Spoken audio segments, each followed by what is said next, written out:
writer for our show, Takara Mallard, said something to me that was her whole family served in the military. She worked at the VA. She said, be very careful.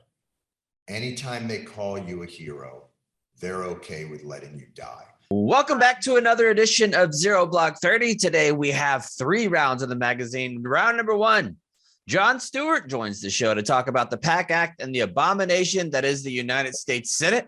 Round number 2, we owe DARPA a huge apology if they achieve what they are saying they will. Outdoors, even on a wild horse island, we will never be the same again. Round number 3, update the safety briefs. Folks are sucking on condoms to get high as a kite, and we're going to teach you how in this round. And it's all brought to you by our good friends at WhistlePig. Sometimes you just need to kick back. I know, dude, when I was coming back from Maine, I got my first text message from United at 3:00 in the morning, and it said that my flight had been delayed. I was supposed to leave the cabin that we were in, drive like an hour to the airport, and my flight was supposed to leave at 6:05 that morning. So I started my day at like 3:00 in the morning. I didn't get home until like 11 o'clock that night. It was just a brutal 2 flights. I had 2 flights. I was on the runway waiting in the plane for over 2 hours on 2 separate flights on the same day. What did they give you as the reason?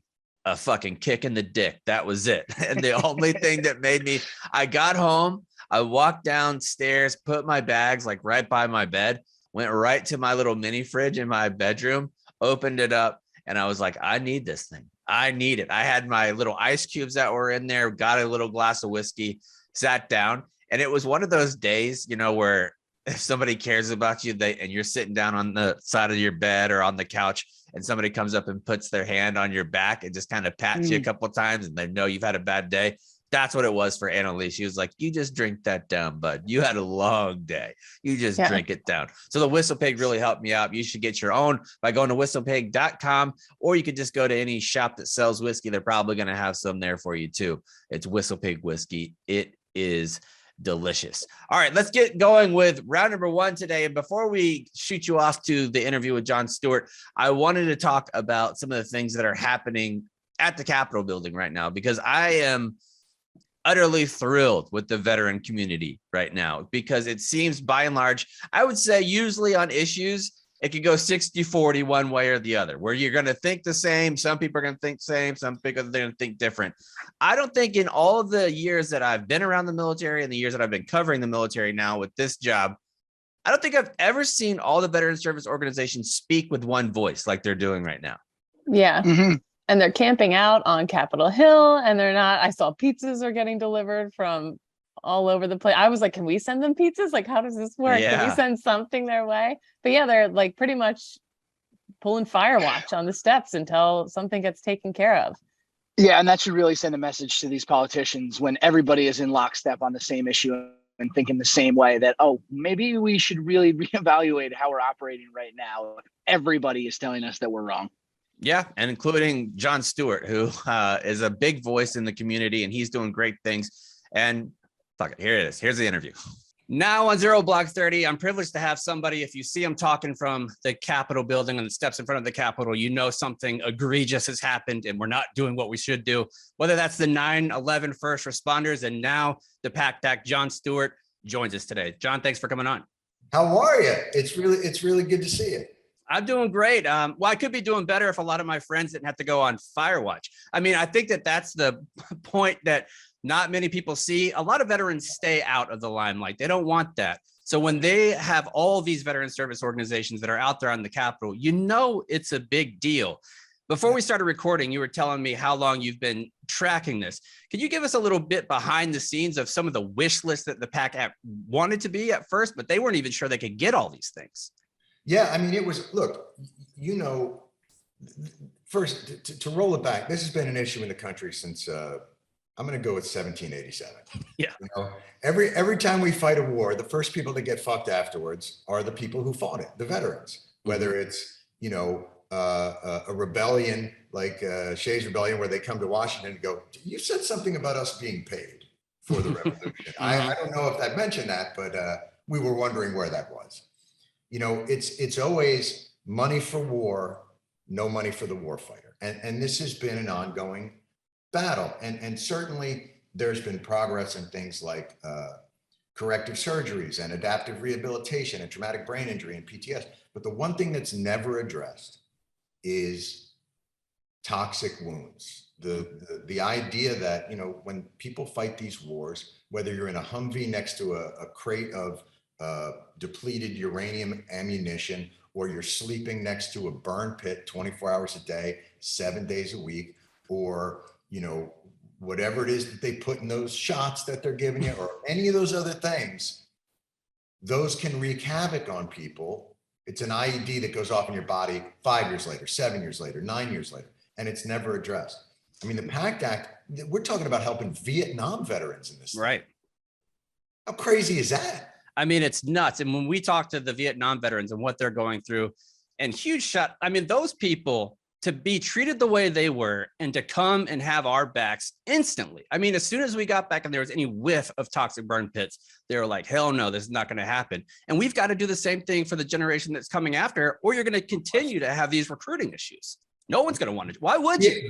Vietnam Veterans of America were one of the first groups to jump on board. The Vietnam vets, none of this with the PACT Act happens without the incredible advocacy of the Vietnam veterans with Agent Orange.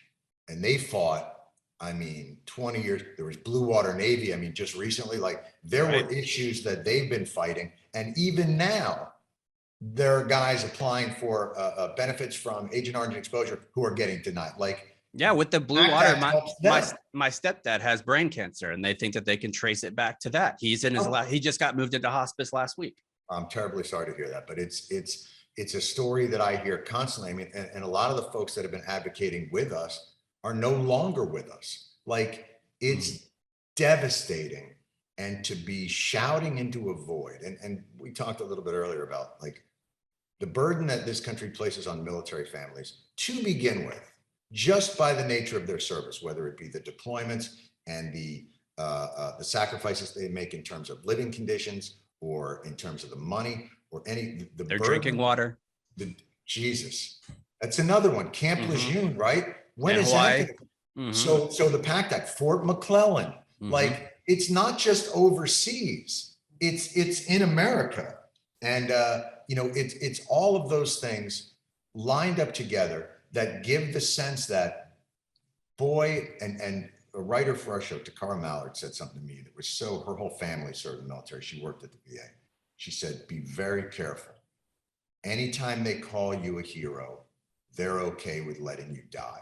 And that's the important thing. Like, these aren't heroes. I don't care if you fought for freedom, to defend the country, to get out of a drug treatment program instead of going to jail. I don't give a fuck. Right. Like, you lived up to your oath, and this country has to live up to its oath that it made to you. And a lot of that comes to just going ahead and having preemptive care, like where they are just going to assume. And what this $400 billion that everybody keeps talking about, and it's been, if you want to see the purest definition of modern political speech, just go into any comments that has anything to do with the PACT Act, and it's the regurgitation of absolute bullshit, like across the board. Even if it was $400 billion, can you talk a little bit about what that would actually do for the veterans? Okay, so here's the deal. The CBO score, which is Congressional Budget Office, is $276 billion. That's over a 10-year period, right? Which, if you look at the OCO fund, which is $60 to $7 billion every year, which is a slush fund on top of the $800 billion that you're giving to the Defense Department, which is really Raytheon and McDonnell Douglas. So fuck all those people. But you know, if you look at what this is, the PACT Act is prescriptive to, there's a subsection in the bill, 805C. Nobody's going to go look it up, but it's online, congress.gov. And it explicitly states what the toxic exposure fund is allowed to be spent on. There is not a dollar in that fund that isn't spent on healthcare for toxic exposure, healthcare and benefits for toxic exposure for veterans. Not a dollar. The $400 billion is a made up number. It has nothing to do with anything. There is no unrelated spending. There is no pork. And the tell is, ask them. So on June 16th, they voted 84 to 14 in favor of the bill. Not one word of the PACT Act has been changed. Not one. Since that vote, And yet they all voted against it in July. Not one word. So this whole bullshit of Chuck Schumer and Hunter Biden and a gay pride flag snuck into a room and inserted pork provisions is bullshit. But here's the thing you have to remember. If you just voted down a long overdue, much needed bill that would finally provide relief to millions of veterans who fought for this country, and many of whom died. These are death benefits too. Mm-hmm. If you just shot that down for no fucking reason, wouldn't you lie too? Wouldn't you just make something up to try and get out of this hole? Yeah, especially after you're seen giving daps on the Senate floor after you just basically sentenced multiple people to death. I just don't understand. I don't understand the whole idea of not taking care of the veteran whenever you come. I mean, these sicknesses that they're dealing with, some of the Marines that I worked with, 23, 24 years old, and places like BAMC here in San Antonio, in ICU because they're dying of cancer. I mean, that was happening even when I was still in, and that was about 10 years ago now. And it's just getting worse and worse and worse as more time goes by. Are you getting any inclination that when Senator Schumer calls this vote again on Monday, that some of these people are going to go back, or are they going to really dig in? You know, it's always difficult when someone's holding to a position that seems inexplicable, like where you really don't know, like, how do you move somebody off of something when you don't really know why they're on it? Right. And so that's been the tough part. What I believe is, so Toomey's been against it the whole time. At least he's been a consistent dick. Yeah. Like, these other guys. And that was more for accounting purposes, wasn't it? The money wasn't supposed to come from the Senate, it was supposed to come from the House. No. That's a separate issue. There was one provision in there about rural medical facilities. The VA wanted to put money into rural facilities because a lot of guys live far away from VA facilities. Yeah. So they could use rural medical offices. And there was a taxation issue on that. I think the provision was that couldn't be taxed. The money that they got from that couldn't be taxed. And what the House said was, we're the ones who have to write that, not you. That's a constitutional issue. So they took out one sentence. Again, congress.gov, you can go online and see the one sentence. But again, that's taking out. That's not adding anything to. Correct. That's correct. And it was purely based on a constitutional issue. And by the way, the Senate process for the PACT Act did improve it. So they shaved a bunch of wasteful money off it. They made the Toxic Exposure Fund much more prescriptive, much more explicit, much more directed. When that Senate bill went back to the House, we gained 90 Republican votes. This bill passed the House of Representatives like 370 to 40 something. Like, that never happened. No, not now. It passed 84 to 14 in the Senate the first time. Like, what are these people doing? And the thing that concerns me is watching this and knowing that all the reasons that the 400 billion reasons are all bullshit. How do you back down off of that? If that was the issue, the $400 billion, how do they change anything that is going to allow them to save face? That's what I'm concerned about. I think the deal is, I think the 400 billion is their way of riling up the crazies. Mm-hmm. Like, I really do. Yeah, no, they're riled up. And the crazy thing is, you can't tell them, just look at the bill. It's not in there. They're not looking for that. And if it was, it would be everywhere. Ted Cruz would have it out and highlight it on his Twitter page. He would have it on Instagram. They'd be putting it on Fox News. It's not anywhere. It's nowhere. I asked him last night after his hostage video that he shot, where he explained it. I was wrong. It's $400 billion slush fund. And the cadence of his speech just makes me want to fucking puke. Because he's fucking fake. Mm-hmm. He's all fake. But put very simply, point to specifically in the PACT Act what was inserted / gimmick that allows for $400 billion of unrelated pork spending. No, point to specifically what was changed in the PACT Act that when you voted for it on June 16th, why you voted against it specifically. That's a very simple ask. He can't do it because it's not there. because it's a lie. Right. And the one thing I will say is like, they can lie online, they can do all that, but it's the same situation of like all the lies that go on and then they go to court, or they don't, and then they never go to court because they really know they don't have a case. They know they don't have a case. Yeah. What, But there's no plea bargain here, right? There's no plea bargain, but here is part of a bargain, maybe. Give Toomey his amendment vote, which by the way, they've offered him, and he keeps turning it down. But give him his amendment vote. Say like, okay, let's put your amendment on the floor. Let's give it the same threshold that the veterans had to meet for cloture on the bill, 60 votes. And if you win, you win. And you get your amendment, whatever that is. What he really is trying to do is put a cap on the bill. Mhm. That's what really this is all about. Because What it he's expires after 10 years, correct? That's And then we're going to have to go back and do this whole right. rigmarole again. Because And the I've been amount of people with that are the going to 9/11 guys. I mean, we're seeing it now with, if you're really paying attention to veteran issues, if you put out a veteran blog, like for me, the amount of clicks that it gets, if you're dealing with Afghanistan or Ukraine, goes down and down and down. Where this is going to be at in 10 years, the Afghanistan war and Iraq war are going to be so gone from the public conscience that that it's going to be even more difficult. If you're going through this now, you have to go all the way, or you're not going to have it. You're dead on right. And here's the other thing. How dare you fucking put a cap on spending for veterans healthcare when you didn't put a cap on the war? $6 trillion. What bucket did that come out of? It wasn't paid for. There was no offset. Apparently our healthcare bucket, taxes to it. Our healthcare bucket is where it came out of. This is the cost of war. You're not willing to pay the cost of war? Don't go to fucking war. Right. And I think there were 16. I think there were 16 that voted for the war and now are voting against this, which is just infuriating.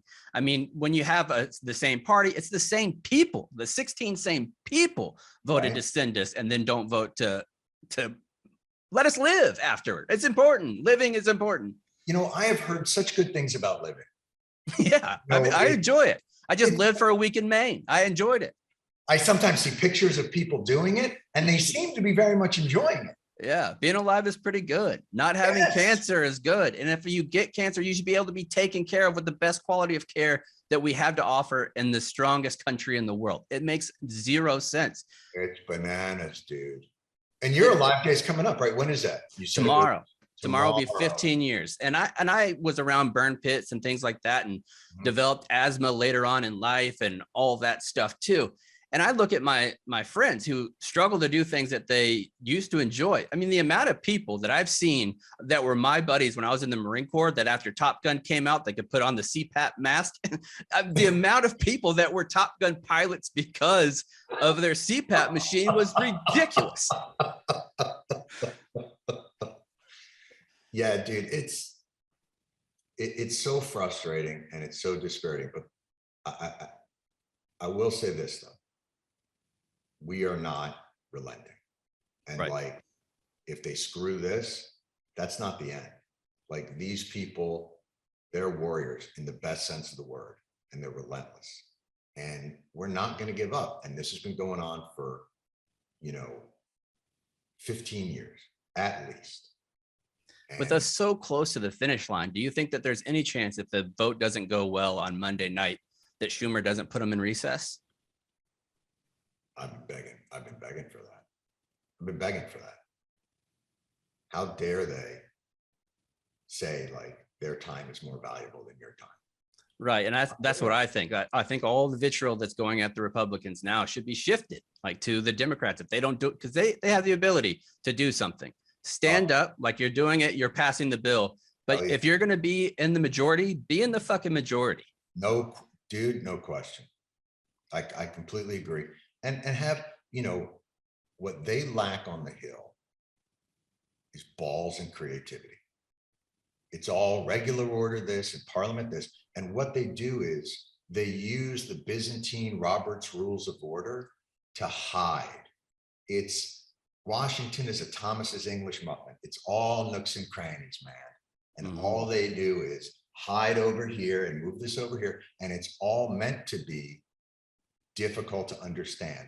It's what are those agreements you have on iTunes, where you look through it? Like a user agreement. it's user agreement, and they're just impenetrable. They're meant to be. You're not supposed to, when you get your credit card application, you're not supposed to know what the fuck they're doing Right. or where it is. And that's the rules of the Senate. The Veterans Healthcare Bill failed because it got 55 votes to 42. Like, think about that. Right. And think about if you would have done that. Think about if you could have a time machine and go back to 2003 and say, this is what we're going to do in 2022 after 20 years of war. This is what we're going to do. No one signs on to that. All the American flags that were lined up, nobody does. And one thing about this PACT Act, I don't think that we're talking about enough, is the amount of suffering that you're going to preemptively take away. There are so many families who are going to be able to get this medical care that they're not going to have these terrible memories, this terrible time that these people are fighting for right now. You're going to see unknown benefits that we don't even know about yet, and we would never know about it. It's the biggest no-brainer policy. Sergeant Wesley Black, who was on our show, and he talked about it and was just like, what a powerful advocate that guy was. Like, stood up and said, like, you know what? I've done a lot of bad shit in my life, but I'm going to stand up for my brothers and sisters so no one has to go through what I had to go through. And so when I meet my maker, and unfortunately he did, I can stand up and say, I did this one good thing. Like, that's the attitude that he had there. They told him he had IBS. The guy slept next to a burn pit for God knows how long. And he came back and he goes, I've got real stomach pain. They should know immediately, oh, right, everybody that served in Iraq and Afghanistan, everybody that serves in the military should be presumed a cancer risk, no matter what. There should have been a colonoscopy. There should have been, they don't catch it. A year and a half later, it's not going away. He's going to test it. They finally do a colonoscopy, stage 4 cancer.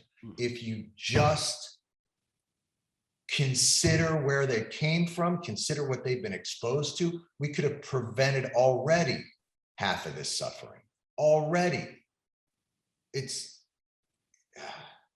I'm telling you, man, my heart can't take it. Like, I know, it just makes you bananas. And we're fortunate, and we're glad to have you as an advocate, because I think veterans standing there, yes, it makes a difference. But when people like you that have a voice respected, people pay attention, and you've seen that all over the place this last week.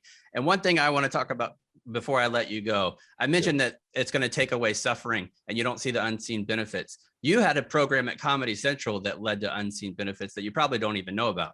My co-host Kate, who did 2 tours in Afghanistan, was part of your Veterans Immersion program. And she get out of here. Yeah. And she constantly says that if she didn't do that, she wouldn't be sitting in the seat that she is.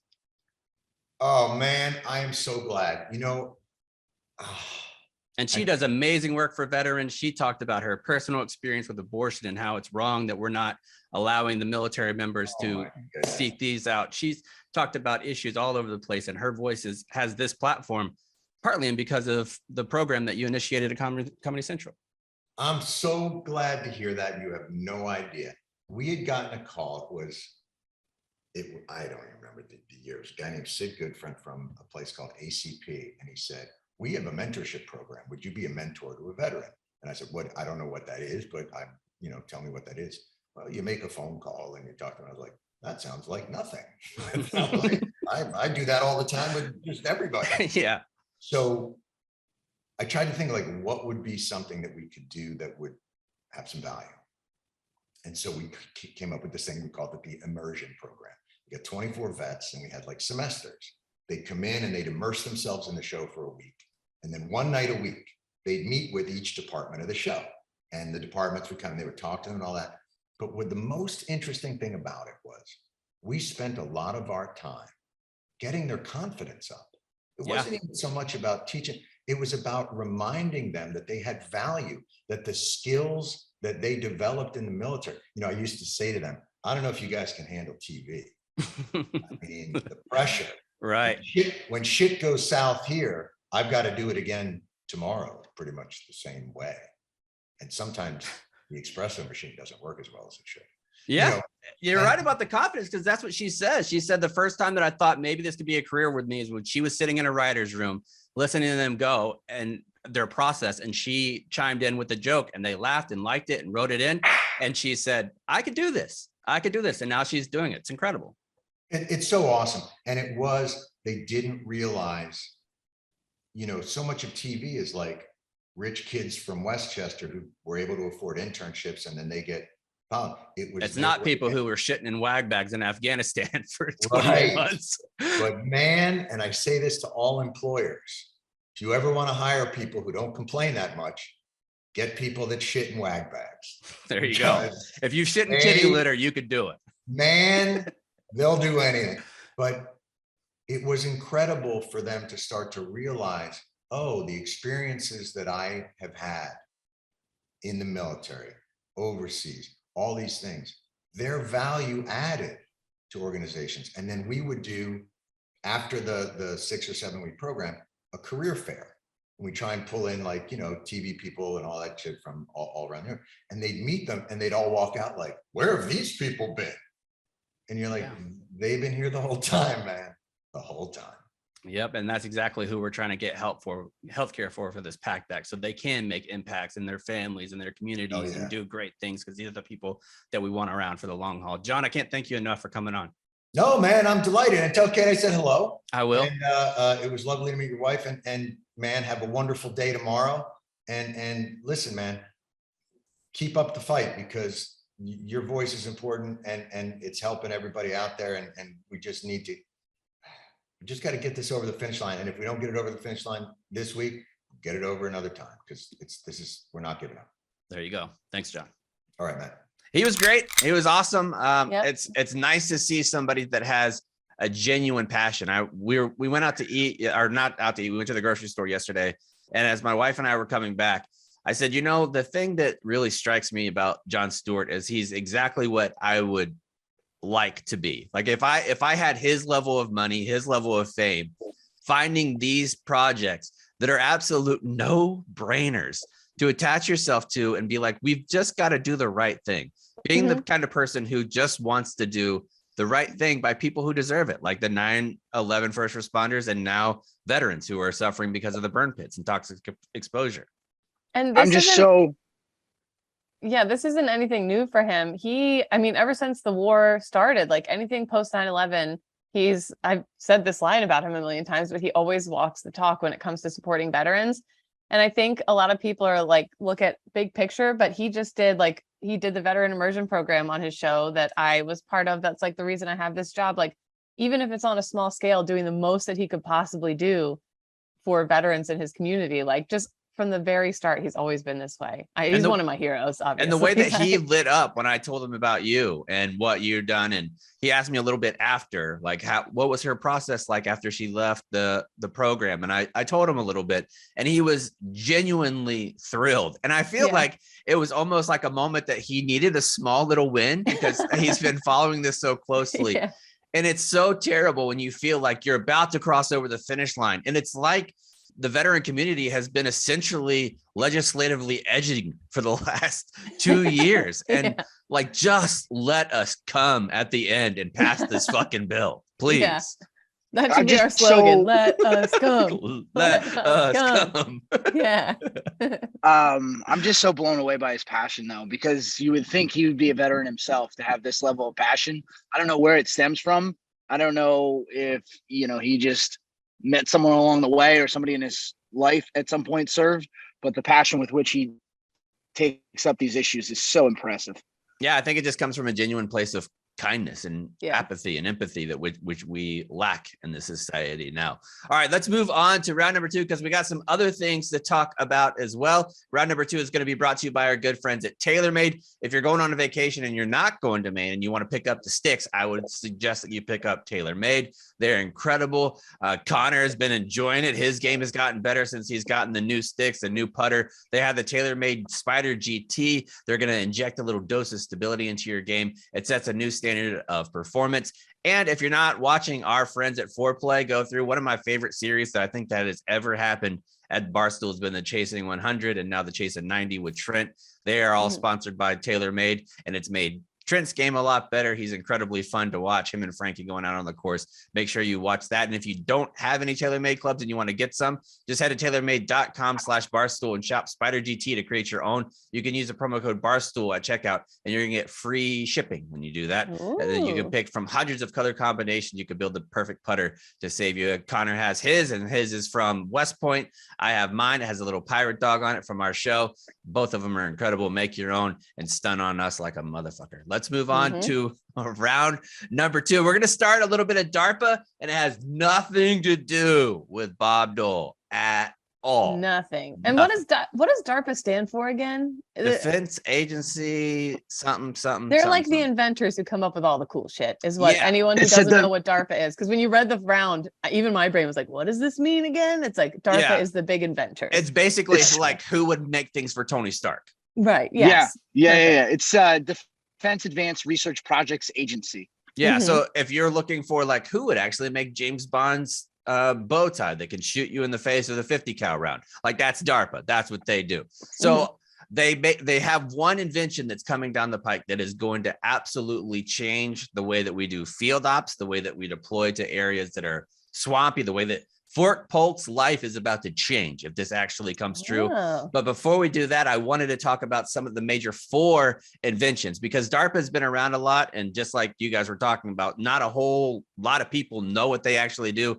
4 inventions that you use almost every day came from DARPA. The first one, I'll say it, it's the internet. The internet was the very first thing that DARPA came out with that I think obviously it revolutionized the world. If we didn't have that, we wouldn't have any of this stuff. Number 2, Kate, what's number 2? It's GPS, you guys. Do you remember when I was in the Marines, when I had my 2000 Hyundai Sonata, that the windows didn't work. So I had to drive with my arms in the door to keep them cracked because of the heat out in Southern California.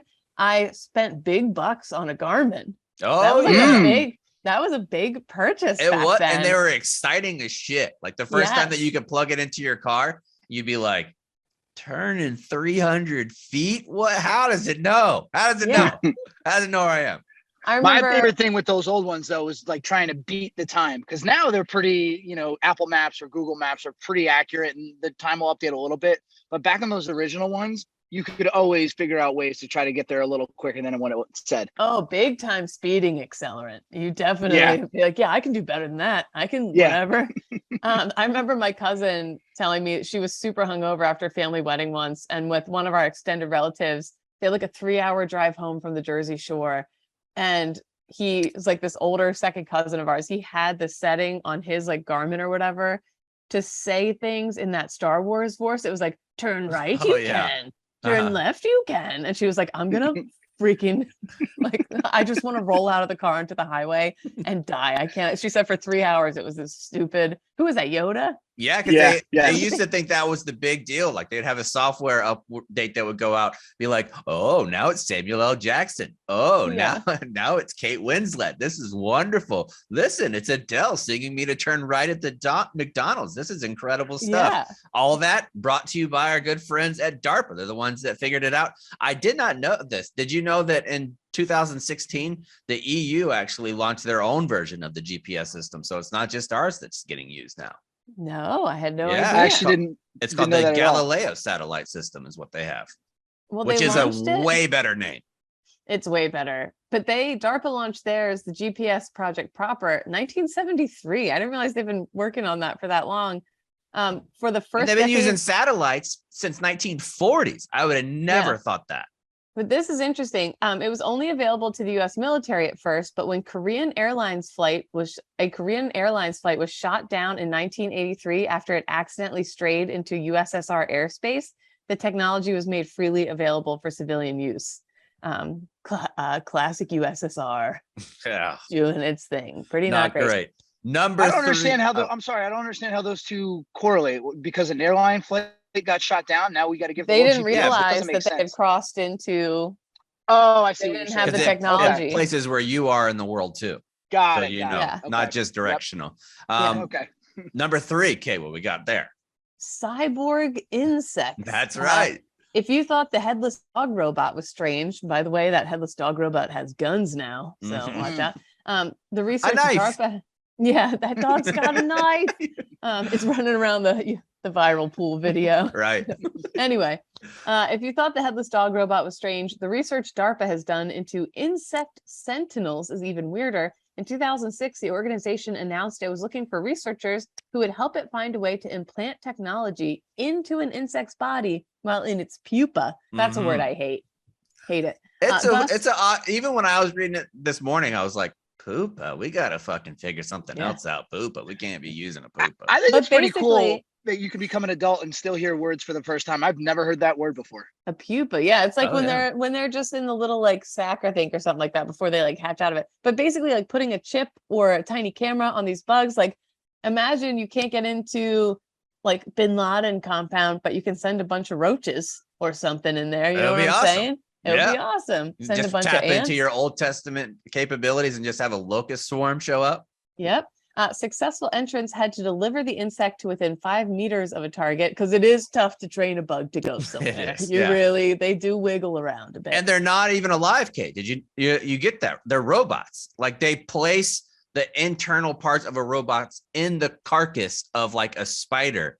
And that's the way that they go in because they wanted to have tiny little cameras where they could just make it look like a bug that goes into a place. It looks over to the side and you could see into the room. The issue that they had with these cyborg bugs is that they don't have the ability to have the battery last long enough. So they don't know how to get it to the location. Hold on, I got to charge my roach. But I bet they are going to have like fake birds that are robot birds that are going through. Next thing you know, the bird drops one of these robot things into a compound and we're looking around. I mean, birds are not real. They could not be. That's an incredible invention that I haven't really heard a lot about, but it's pretty good. And finally, invention number 4 that really made DARPA stand out, Kate.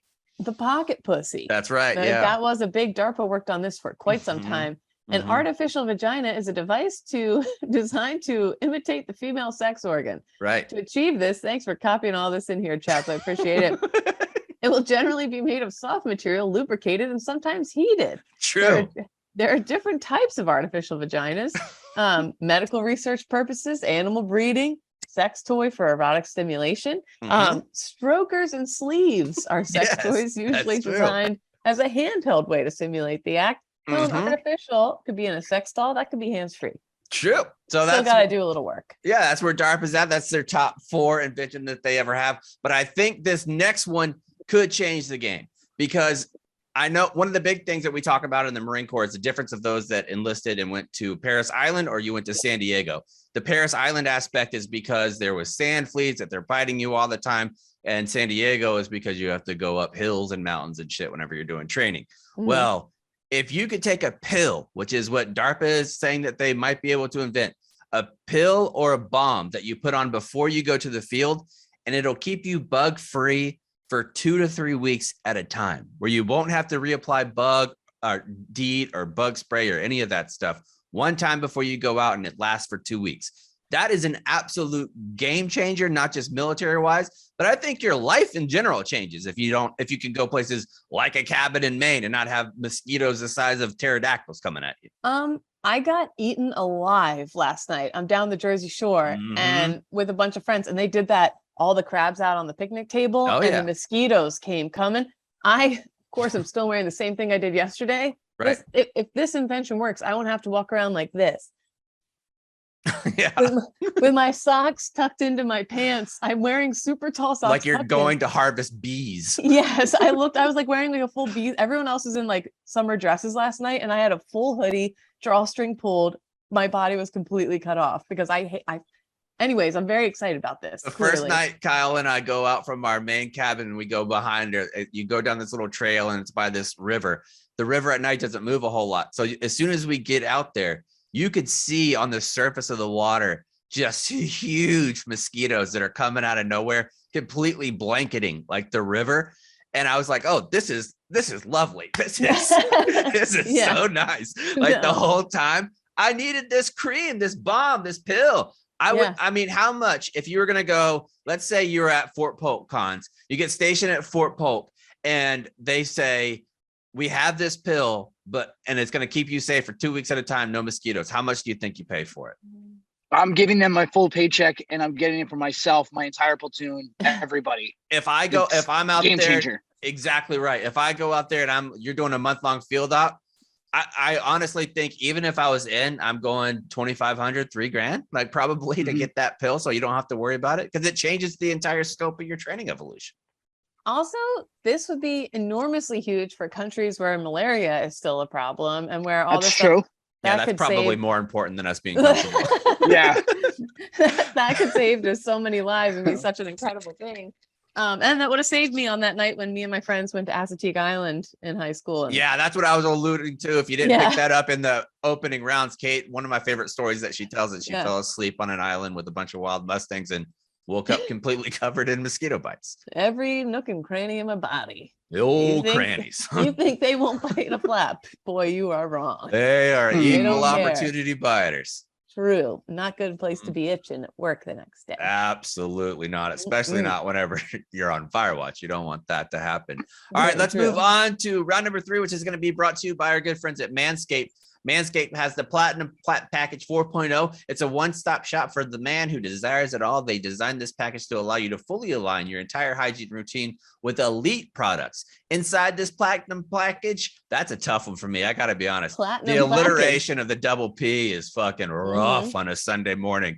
Inside this Platinum Package, you'll find their Lawnmower 4.0 trimmer, the Weed Whacker ear and nose trimmer.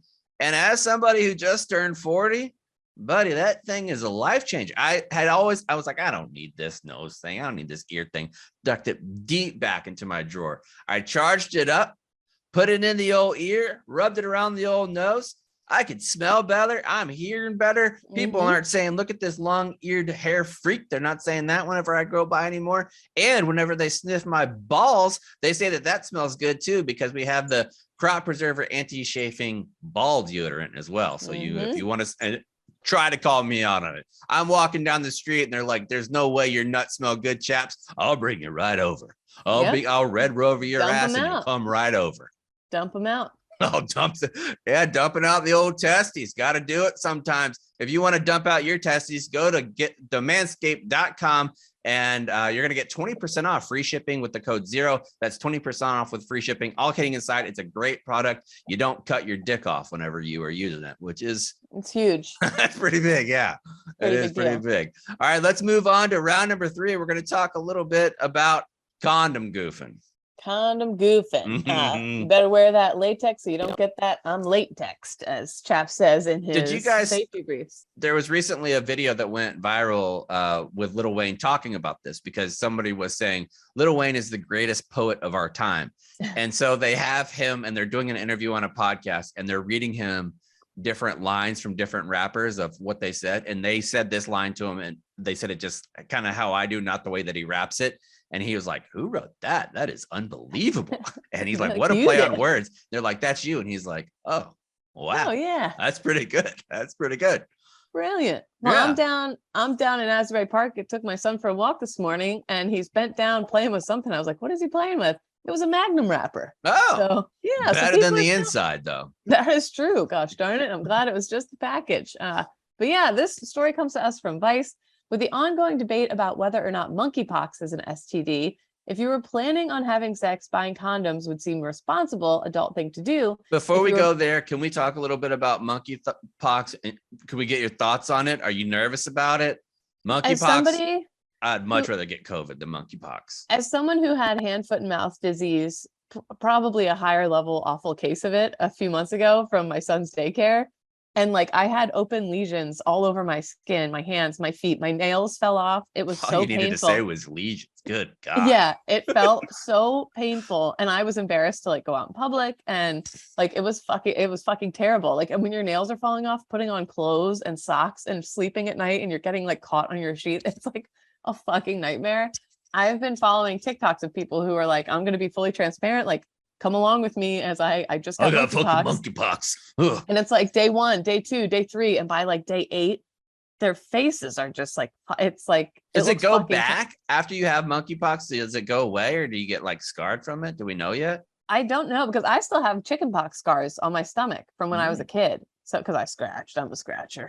But yeah. Did you guys ever do chickenpox parties? Was that a thing where you're from? Oh yeah. Yep. No, I don't think we did it either. I don't want people to do monkeypox parties. That's not definitely not. Don't want to Definitely do not. monkeypox You parties. don't want monkeypox. All right, let's keep going with this story. Yeah. Anyways, so if you were buying flavored condoms, that might mean you were hoping that strawberry flavor would drown out the taste of cock. Did Vice write this? Yes. Okay. For the most part, condom manufacturers are here for you with flavors. And did you write this?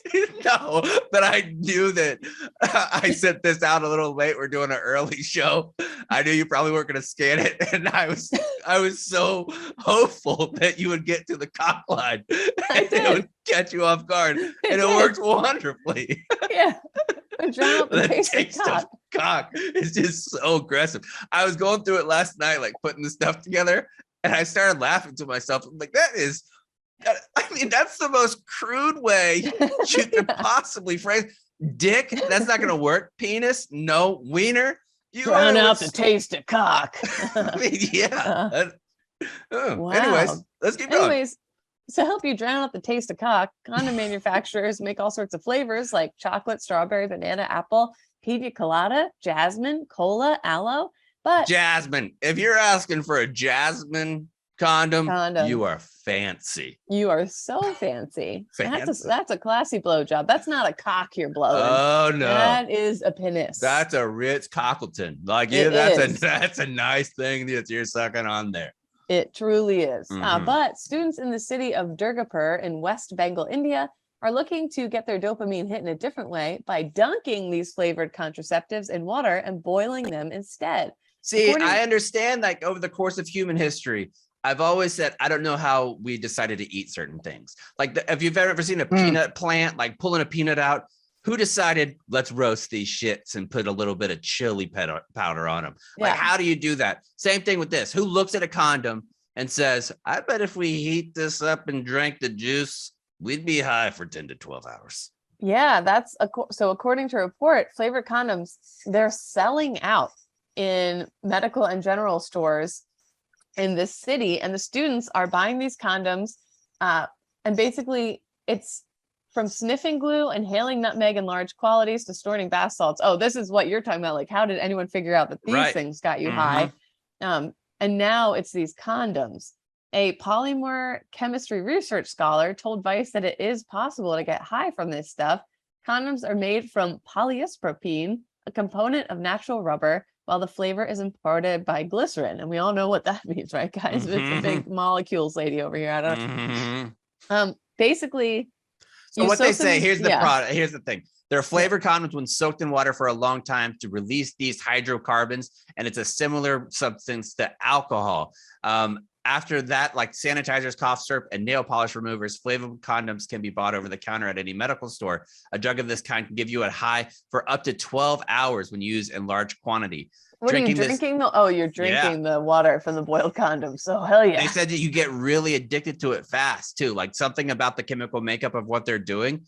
Kids that have tried this 2 or 3 times have like physical withdrawals from this symptoms from drinking condom juice.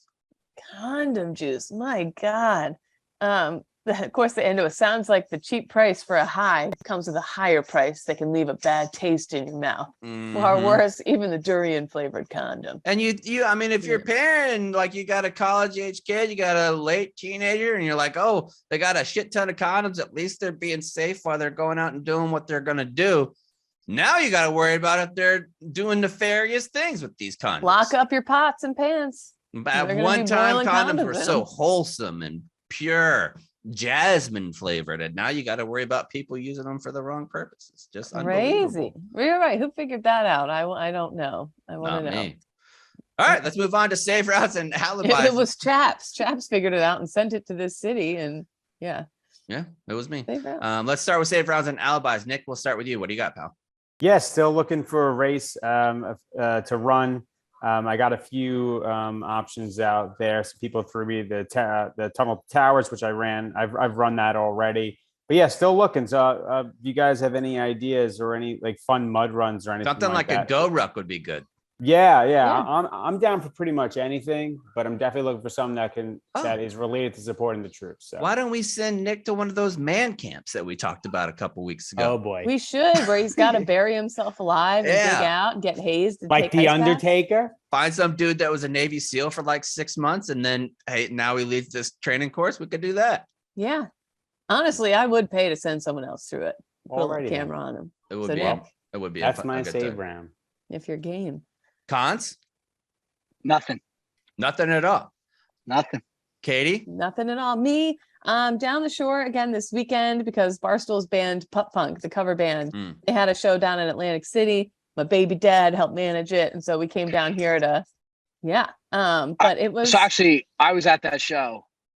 Unbelievable. It's still crazy to me that those guys are as good as they are. It really is impressive what the kind of show they put on. It's so much fun. Everybody in the crowd is so friendly. Unreal show. So much so that I think I might go again next weekend. Well, I felt so obviously everybody came over to this main house. We're at a big like beach Jersey Shore share house right now, kind of. And they got this big stretch limo and everybody's like getting into the limo and I'm standing in the yard holding my son like, okay, have fun, guys. Have a good time. Kate, I was wait. so upset for you. I'm like looking out the window. You're waving to us. I'm like, oh man, I feel bad. She's not coming. I did not mind at all. I put the baby down to bed. I ordered myself a feast and I felt just like Kevin in Home Alone when he's about to eat the mac and cheese. And then I had got all the 6 more doors cans of beach. You better come out and stop me. Yeah, I was like eating all the junk food in the house. I had anyways, it was kind of like Home Alone because I'm used to being in a small apartment and like there's only one entrance and I kept feeling like I was hearing noises from around and I was like, what is that? What is that? Whatever. Turns out possums and raccoons living in the backyard, poking around, rummaging all sorts of stuff. And that's what I think. When coons get in the backyard, Mama just sweeps them off with a broom. But I was like, am I going to have to McNap? Am I going to have to do a belt throw or something? Flare your heel? But I didn't. But then the final note on this was, I knew I was the only one who had the key and I wasn't about to, because I started to get paranoid. I wasn't going to like go upstairs to bed and leave the door unlocked. So I had to stay up until they all got home at like 1 something in the morning. You put yourself on fire watch. I put myself on fire watch. And I was like, by the time they were 30 minutes out, I was like pacing by the door. I kept looking outside. I kept like whatever. And then I heated up a bunch of pizzas and snacks. And I felt like such a mom. They came in the door. I was like, pizza's ready. Oh, man. Are ready. Pizza's in the oven. I had like all sorts of little snacks and treats. Lunchtime, kids. I felt so excited. Sliced up some cantaloupe and made some jelly sandwiches for you. Oh, yeah. I just felt so happy. But they all came rolling out. Like I forgot what it's like to be the sober person around very drunk people. And it was like they had just all got off a shipwreck. They all came in and were like, ugh. Even some are saying even Captain Cons. Wow. But no, I will never say such a thing. Anyways, I just had a fun. That was a long, dumb story, but I had a fun time. Kind of like I really mommed out and was excited to give treats to people who came up. Anyway, I don't think I have any other saved rounds. What other dumb thing? No, that's it. I just got back from Maine. I'll do a Maine recap another time. But when I came back this week, me and Cardi have been getting along better than probably ever before. Just they're in a perfect stage where all they want to do is play outside, like go throw the football in the pool or go play basketball in the pool. And yesterday you could tell that they really wanted to play. It was the first day I was home and we were in the pool. And I encourage all dads or moms too, because I remember being a kid and going to the pool and wanting my mom or dad to watch me or my grandparents watch me do dives, do cannonballs, do different tricks off the diving board. I've given Cardi now, when we start out, like 20 or 30 minutes of undivided attention whenever we go in. And they really like doing these underwater tricks where handstands, put one hand down, do a couple spins, a flip, and try to make it look as cool as possible. And I've been as serious as I can where they have no idea that I'm joking around. And I grade the tricks. So they'll come up from the bottom and their head will pop up and I'll be like, man, that one was super clean. I'm going to give that one a 7.4. The only thing I'd have done maybe when you came up, your left hand, bring that in a little closer to your body so you can get a smoother roll. I'm like, all right. and they go and do it again. And I'm like, oh man, that was a 6-8. And I always end on like a super high note. Like, that was the best one of the fucking day. That's an 8-3. What are we doing here? This is nuts. And it's just the greatest time, just fucking with your kids. It's the best. We had another story too. To you, it's a game, but then like 10 years from now, when they're in the Olympics for synchronized swimming, you'll be like, oh, that really paid off. Yeah. But they're also going to look like an idiot because me and their mom tricked them big time yesterday. There was this fuzz ball that was in the pool that just looked like a random little thing of fuzz, and it was in the deep end. Cardi saw, what's that at the end of the pool? And I said, oh, that's just bird poop. And they're like, it looks soft. And I was like, yeah, well, it's a fancy type of bird. It's called the cashmere. And they actually take that poop and they'll bring it into a big ball and they'll make sweaters out of it or blankets. And Cardi goes, that's what cashmere is? Bird poop? And I was like, yeah, it's this really fancy bird. And they're like, can you get your phone and show me what it looks like? I was like, not right now. I'm real wet because I'm in the pool. And they forgot about it. And last night I was like, look at this cashmere. Cardi goes, can't believe it's bird poop. So it was perfect. It was a nice little time. But that's it. Other than that, I'm happy to be back with you guys. We'll have a full week this week. Be back here on Thursday. We'll see you then. It's on the retreat.